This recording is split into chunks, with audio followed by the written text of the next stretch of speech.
r/Askreddit by Reddit and chill. What are some weird nsfw historical facts? Some lady got off with a death penalty in ancient Greece by flashing her tits. I remember the case, although not well. If I'm correct, it was her lawyer who laid bare those particular pieces of evidence. Napoleon, in traditional French manner, wrote some steamy love letters to his wife Josephine. They include such phrases, translated as "you're a naughty, gawky, foolish slut and don't bathe. I'm coming home. Don't bathe. I'm coming home." He was talking dirty to his wife. The oldest known objects that were probably sex toys were made out of stone and animal dung. 30k years ago. The oldest known objects that were definitely sex toys were anatomically shaped jade and bronze dildos butt plugs dating back to 3000 years. Animal dung? That doesn't sound like a good idea. Famed comedian Milton Berle was rumored to have an enormous penis.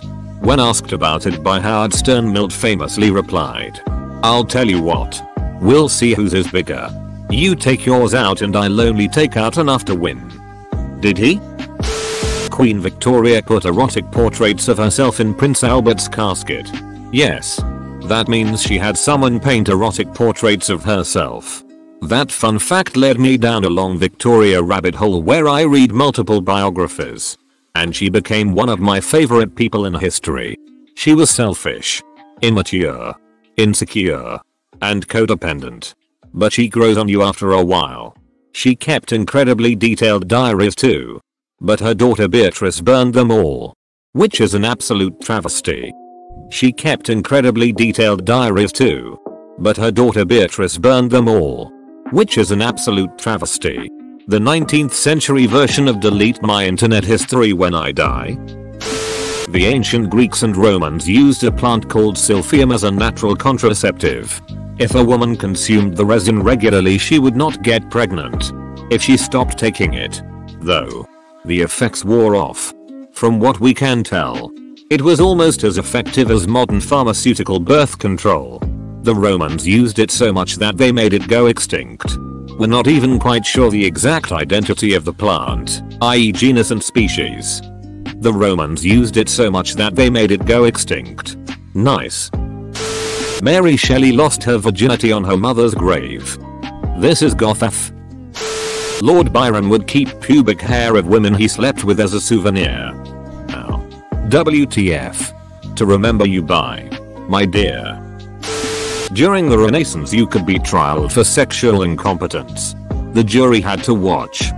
I remember reading about a French noblewoman who wanted to divorce her husband for not getting her off. So a bunch of French nobles gather around in their bedroom. And the dude struts in naked talking mad shit like "I'm fixin' to lay this dong down for days." Then he nuts like 30 seconds later. Russians noblewomen got themselves professional foot ticklers. They worked full time and were skilled in proper tickling techniques. Foot ticklers.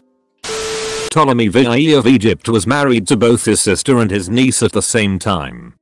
Cheating bastard. In a NASA-funded attempt to teach dolphins the English language, a male dolphin lived with a female trainer and was given LSD on multiple occasions, as well as being sexually pleasured by the female trainer. The dolphin later killed itself because he was taken from his love, the female trainer. The world was a weird place. What exactly are they expecting the dolphin to say? More handjobs? The Welsh didn't actually have relations with sheep nearly as much as the records show. When Wales joined the United Kingdom, they found a loophole in the laws regarding sheep. If you were caught stealing a sheep, your hand was cut off. If you were caught having relations with a sheep, just your finger was. So lots of sheep thieves just said they were sheep lovers to avoid the harsher punishment. Yeah, I call bullshit. Because I asked a Welsh man how many romantic partners he's had. He started counting and fell asleep. Chinese Empress Wu Zetian forced males to perform oral sex on her as a sign of submission. Chinese Empress Wu Zetian. Well, the next time I see her in nsfw to conduct diplomacy, it'll be awkward at first. But I'll be sure to be a cunning linguist. Romania searches for Scooby-Doo porn more than any other country. Sounds like it's probably one guy who is like really into Scooby porn and is skewing the numbers. Like Spider's Georg. The stethoscope was invented because a doctor was tired of getting embarrassed putting his ear on some tickle bitties to hear heartbeats lungs. Edit. Person below correctly amended that this was in regards to young underage women. Actually, he was uncomfortable doing that with young early teen girls. Which is more reasonable. Edit. For clarity. Benjamin Franklin had a bunch of hoes. He specially liked older ladies because you can bust a nut in them and they won't get pregnant. Willem Dafoe's hog is pretty legendary. When shooting some scenes for Antichrist, Lars von Trier got a stunt double to come in because Dafoe looked so out of proportion on screen he worried people would think he was using a prosthesis on the film instead of the real thing. Kings hired people to watch them have sex. Bravo. Valiant thrusting, your majesty. Albert Einstein ditched his wife to sleep with his cousin. So he really did have a thing for relativity. Egyptian mythology. Atum is an ancient god who masturbated to make all gods and men.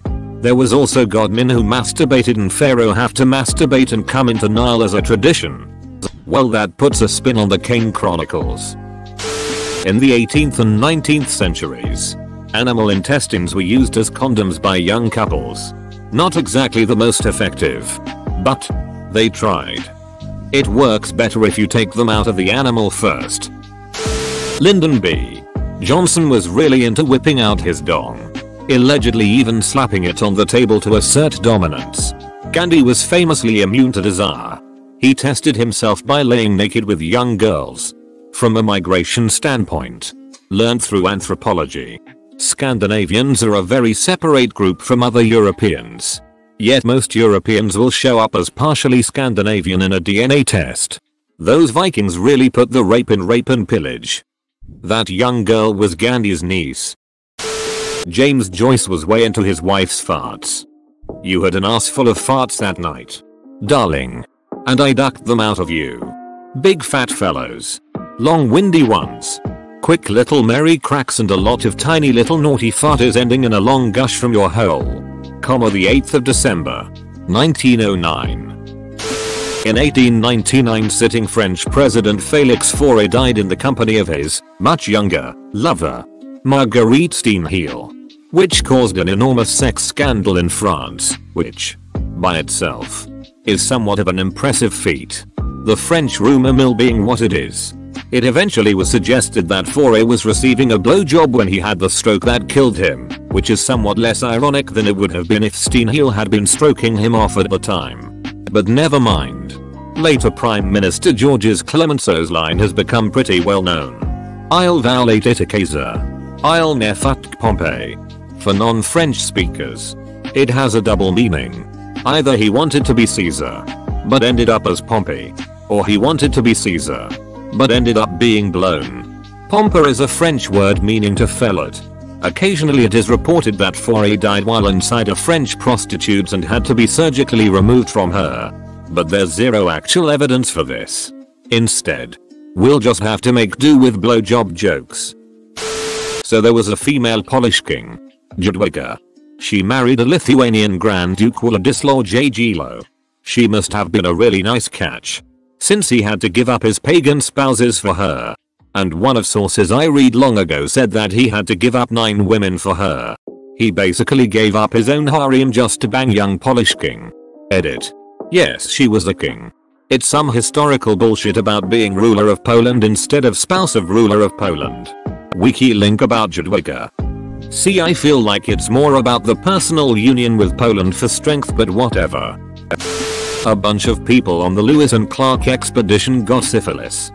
I've seen a bit where archaeologists tracked the expedition's campsites by finding traces of the mercury-based medications the members of the expedition were taking to treat the disease.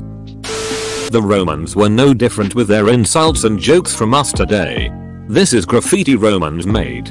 Kashga.com or link/blogs history the bawdy graffiti of Pompeii and Herculaneum. It is really freaky how little we as a human race have developed our humor. Ancient Rome was built without the use of construction cones or barriers. Does Osha know about this? In nature, A male presented with multiple receptive sexual partners will show renewed interest for new partners but not for old ones. This effect is named after US President Calvin Coolidge. As the story goes, the President and Mrs. Coolidge were being shown separately around an experimental government farm. When Mrs. Coolidge came to the chicken yard, she noticed that a rooster was mating very frequently. She asked the attendant how often that happened and was told, dozens of times each day. Mrs. Coolidge said, "Tell that to the president when he comes by." Upon being told, the president asked, "Same hen every time?" The reply was, "Oh, no, Mr. President. A different hen every time." President, tell that to Mrs. Coolidge. I feel like this joke is older than Coolidge. Modern racing sports employ hot girls to pose sexy with the winners afterwards. In Roman times, the girl was the prize. Hadrian Caesar had a lover named Antinous, who died at 19ish from drowning. Hadrian was so filled with remorse he deified him. Sounds sweet until you realize Hadrian was 48 and Antinous 13 when it started. I read that as defiled and didn't bat an eye at the concept of a Roman emperor committing necrophilia. Catherine the Great of Russia had a lot of young artist intellectual lovers until her death. My professor who specializes in Russian history describes it as giving a whole new meaning to come to ask me anything. Catherine used romance as a way of advancing her political agenda. Seduce a young prince who is next in line for the throne, only to realize he cares more for toys than you. Nowhere? Nothing a little extramarital deviation won't fix. The king is now threatening you with imprisonment? Seduce the king's guard and overthrow your husband. Mozart has a song called Lick My Ass, K231 Leck mich im Arsch. He also had a poop fetish, NM Wikipedia org link.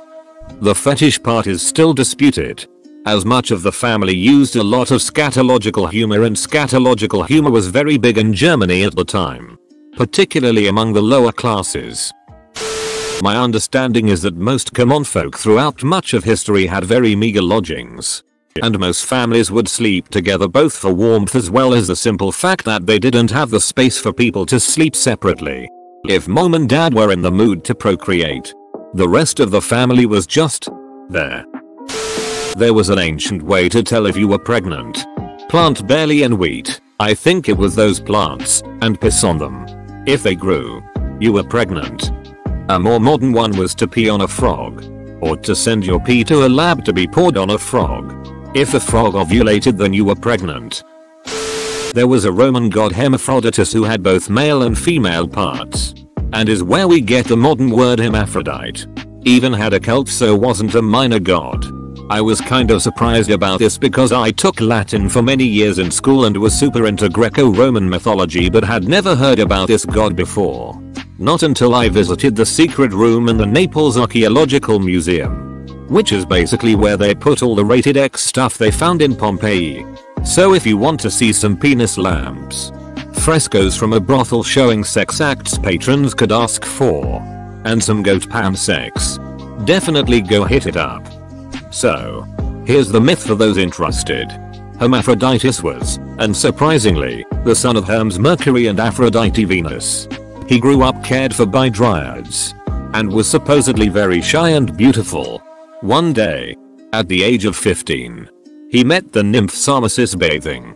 She fell in love with him, and attempted to seduce him, but only succeeded in making him uncomfortable until he ran off.